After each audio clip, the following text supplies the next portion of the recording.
দেখতেই পাচ্ছ আজ আমি ছাইটিং মাছ নিয়ে এসেছি। মাছগুলো খুব সুস্বাদু মাছ। এই মাছগুলোর একটাই কাটা হয়। আর কি বলতো, এইগুলো এই আঁশগুলোর জন্য না মাছগুলো একটু সমস্যা হয়। অবশ্য আমি মাছগুলো এখন ভাজবো সুন্দর করে, মাছের এই আঁশগুলো সব উঠে যাবে। দেখবে একদম একটাও আঁশ থাকবে না। আর মাছের ভিতরে একটাই কাটা, আর মাছগুলো খুব স্বাদ খেতে। মাছটাকে আমি সুন্দরভাবে আজকে আমি রান্না করব সর্ষে বাটা দিয়ে। মাছটা খুবই স্বাদই আছে, মাছটা একটাই কাটা। সব বাচ্চাটা খেতে খুবই ভালোবাসে এই মাছগুলো, কোনো কাটা ফুটবে না গালে।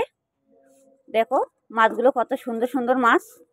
আজকে আমি মাছ নিয়ে এসেছি। এই মাছ আমাদের অবশ্যই, এই মাছ অনেকদিন খাওয়া হয় না মাছগুলো। অবশ্য আমার ছেলে আবার এই মাছ আবার বেশি পছন্দ করে না। আমাদের আবার রুই মাছটা যেটা ওটা আনে, তো এর জন্য যেটি হোক আমি তাও হলেও আমি এই মাছটা নিয়ে এসেছি। মাছটা সুন্দরভাবে রান্না করব। আমাদের বাড়ির লোক আবার এই মাছটা খুবই পছন্দ করে। যেটি হোক আমি এই মাছটা আজকে সুন্দর করে রান্না করব। কিভাবে রান্না করছি আপনারা দেখুন, খুবই ভালো লাগবে। এই দেখো মাছগুলো, দেখো কত সুন্দর, দেখতেই পাচ্ছ। দেখো মাছগুলো খুব টাটকা আর শক্ত মাছ, জ্যান্ত বললেও চলে অ্যাকচুয়ালি মাছগুলো। শুধু এই কাঁটাটার জন্য, এই দেখো এই যে শিরার যে কাঁটাটা না, অবশ্য বটিতে কাটলে উঠে যাবে, কিন্তু একটু টাইম লাগবে বলে আমি আর বটি দিয়ে কাটিনি। মাছটা ভেজে কাঁটাটা তুলে দেবো, এই কাঁটাটা। এই মাছের ভিতরে আমি নুন আর এই হলুদ দিয়ে দিয়েছি। মাছটাকে আমি সুন্দর করে মেখে নেব। যেটি হোক কড়াই আমি বসিয়ে দিয়েছি, কড়াইটা আমার গরম হোক। হলে পরে আমি মাছটাকে আগে সুন্দর করে মেখে নেই। মেখে তারপরে আমি তেলের ওপরে দেব। আগে মাছটাকে ভালো করে মেখে নেব, আর নুন টুনগুলো যাতে ঢুকে যায় ভিতরে। ভালো করে এটাকে মেখে নিতে হবে একটু, একটা একটা করে। যেটি হোক, কেন মাছটা একটু কাটা আছে তো এই গোড়ার দিকে, এই কারণে, যার জন্য আমি একটা করে মাছগুলো একটু একটু মেখে নিচ্ছি। দেখতেই পাচ্ছ, এভাবে মেখে নেবে মাছগুলো। এই আমার মাখা হয়ে গেছে অবশ্য মাছ। এই দেখো, দেখছো আমার মাছগুলো কত সুন্দর করে মেখে নিয়েছি। সুন্দর করে দেখতেই পাচ্ছ, আমি কড়াইতে তেল দিয়ে দিয়েছি। আমার তেলটা ভালো গরম হবে, তারপরে আমি এটার মধ্যে মাছগুলো দিয়ে দেব। আমি কড়াইতে মাছ দিয়ে দিয়েছি। মাছটাকে আমি সুন্দরভাবে ভেজে নেব লাল লাল করে। অবশ্য মাছটাকে সুন্দরভাবে ভাজতে হবে। এই মাছটা সুন্দর করে না ভাজলে হবে না। এটাকে আমি এখন লাল লাল করে ভেজে নেব, দেখতেই পাচ্ছ। অবশ্য কড়াইতে তেল গরম হয়ে গেছে, আমি মাছটা অবশ্য দিয়েও দিয়েছি। এই দেখো, এইভাবে মাছটা ভাজতে হবে। আর অতি অবশ্যই পুরোপুরি ভিডিওটা দেখবেন, টেনে টেনে দেখবেন না, তাহলে কিছুই বুঝতে পারবেন না। আর ভালো লাগলে অতি অবশ্যই একটা লাইক করে দেবেন, আর ভিডিওটা অতি অবশ্যই একটা শেয়ার করে দেবেন। লাইক কমেন্ট করতে ভুলবেন না। এ দেখো আমি মাছগুলো এই 3 পিস দিয়েছি, বড় বড় মাছ যেটি হোক এর জন্য আমি 3 পিস দিয়েছি, না হলে ভেঙে যাবে, সেই কারণে 3 পিস দিয়েছি। দিয়ে আমি মাছটাকে সুন্দর করে ভেজে নেব। দেখতেই পাচ্ছি, দেখো মাছটা আমার ভাজা হচ্ছে। দেখতেই পাচ্ছি আমি মাছটা কত সুন্দর করে ভেজে নিয়েছি লাল লাল করে। মাছটাকে এভাবে ভাজতে হবে। এবার ওই কাঁটাটা হাত দিয়ে উঠালে এমনি উঠে দৌড় মারবে, কোনো সমস্যা হবে না। দেখেছো, অবশ্য আমি এই কাঁটাটা এখন তুলবো না, যেটি হোক মাছটা ভেঙে যাওয়ার সম্ভাবনা থাকবে। মাছটা ভেঙে যাবে, কাঁটাটা উঠিয়ে।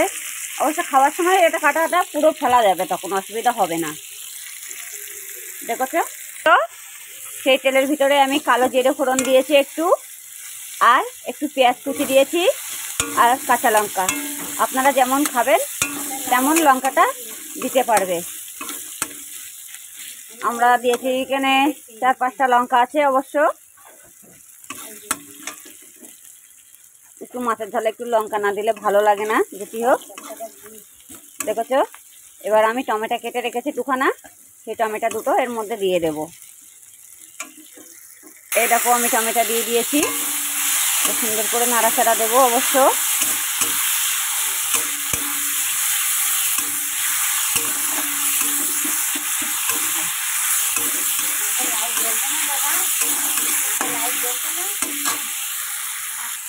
এর ভিতরে নুন, হলুদ, 1 ফোঁটা জিরের গুঁড়ো সব দিয়ে দিয়েছি আমি।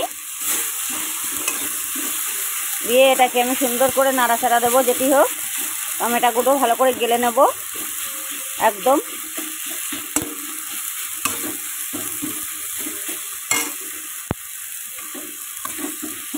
দেখতেই পাচ্ছ সুন্দরভাবে ঘেটে নিতে হবে এটাকে। ঘেটে আমি একটু সর্ষে বেটে রেখে দিয়েছি।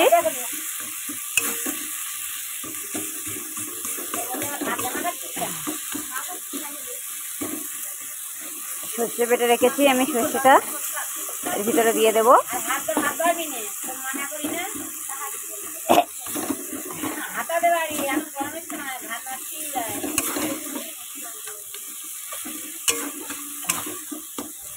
দেখেছো এটা আমার হয়ে গেছে। এর মধ্যে আমি এখন জল দেব।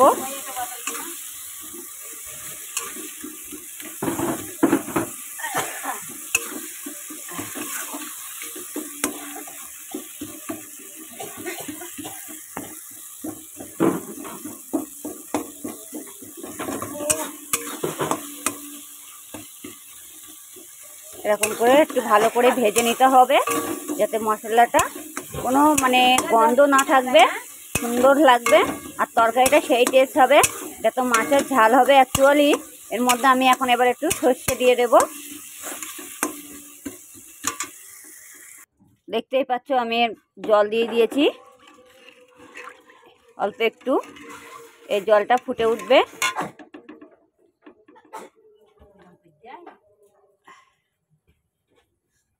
এই যে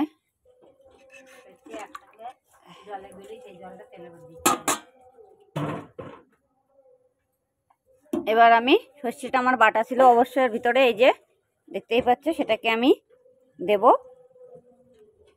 জলে। দেখেছ আমি সর্ষে বাটাটা দিয়ে দিয়েছি।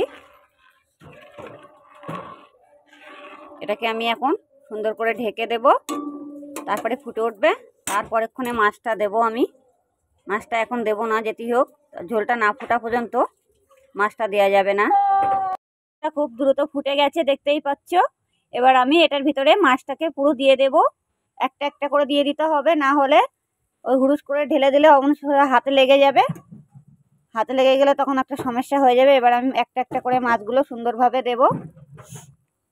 দেখেছো আমার কালারটা তরকারি কত সুন্দর চলে এসেছে। আমি অবশ্য মাছগুলো আগে লাল লাল করে ভেজে নিয়েছিলাম, সেই জন্য দেখো আমি মাছগুলো দিয়ে দিচ্ছি। এবার আমার মাছটা দেওয়া হয়ে গেছে, এই যে দিয়ে দিয়েছি মাছটা আমি।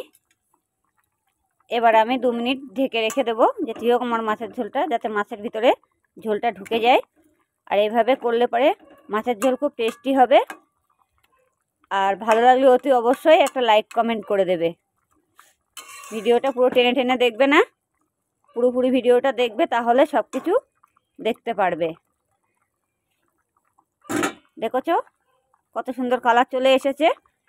আমার ঝোলটা আর একটু টাইট হবে, তবে আমি এটাকে বন্ধ করে দেব। আমি সবে মাছটা দিয়ে দিলাম, তো একটু ফুটুক। মাছের ঝোলটা পুরো অলরেডি হয়েও গেছে। এরকম টাইট টাইট মতন একটু হবে, আর মাখা মাখা হয়ে গেছে দেখতে পাচ্ছ। এবার আমি ঝোলটাকে পুরো বন্ধ করে দেব। এভাবে করলে মাছটা কিন্তু খুবই স্বাদ হয়, আর খেতেও খুবই স্বাদ মাছটা। অবশ্যই একটা কাটা, কোনো অসুবিধা নেই, দেখতেই পাচ্ছ। দেখছো এবার আমি মাছের ঝোলটাকে পুরো বন্ধ করে দিলাম। এই দেখো আমার মাছের ঝোলটা পুরোপুরি হয়ে গেল। কত সুন্দর কালার চলে এসেছে মাছের ঝোলে। এভাবে রান্না করলে পরে অনেকগুলো ভাত খাওয়া যায়, জানো তো বন্ধুরা।